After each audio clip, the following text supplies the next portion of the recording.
Nagaan Waaqayyoo hunduma keessaniif haa baay'atu. Hordoftooti foddaa televezyiiniitiin nu hordofaa jirtan hundumti keessan jaalala Waaqayyoo ta'ee baga ayyaana dhalachuu gooftaa keenya Yesuus Kiristoos isa bara 2022 isin ga'e jechaa gammachuu koo isiniif ibsaa. Kanatti fufuudhaan waldaan kiristaanaa yeroo hundumaa iddoo guddaa wanti isheen itti laachuun irra jiru dhalachuu gooftaa keenya Yesuus Kiristoos akka inni ta'e sagaleen Waaqayyoo cimsee nutti dubbata.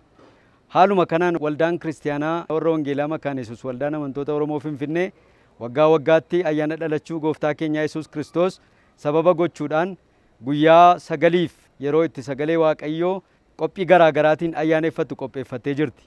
Sababni isheen itti muddee 25 ayyaaneffattuuf kuni Pirootestaantii kan ta'an harki caalaan addunyaa kanarra jiran guyyaan isaan ayyaaneffatanii muddee 25 akka ta'e iskoolaarsonni hundumtuu kan irratti walii galanidha.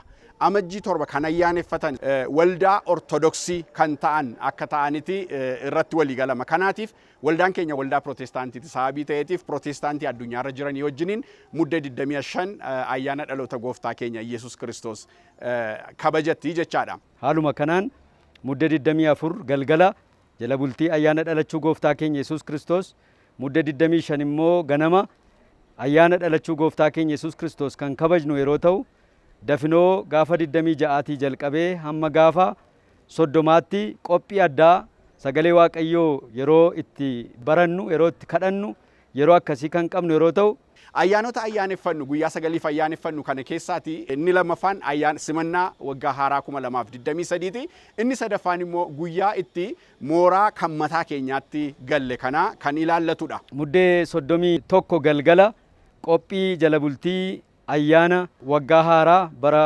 2023 akkaataa addaatti kabajna. Mata duree obboleessi kee eessa jira jedhu irratti sagantaa bal'aa qopheessitee isin eegaatti jirti. Kanaaf hordoftooti keenya iddoo garaa garaa jirtan sagantaa keessan mijeeffattanii nu wajjin akka kabajjan isiniin jenna. Gammachuun keenya guddaa ta'a yoo qaamaan warri iddoo garaa garaa jirtan immoo nu wajjin dhuftanii kabajjan. Waaqayyo ayyaana kana ayyaana gaarii isiniif haa godhu. Baga gammaddan baga geessan.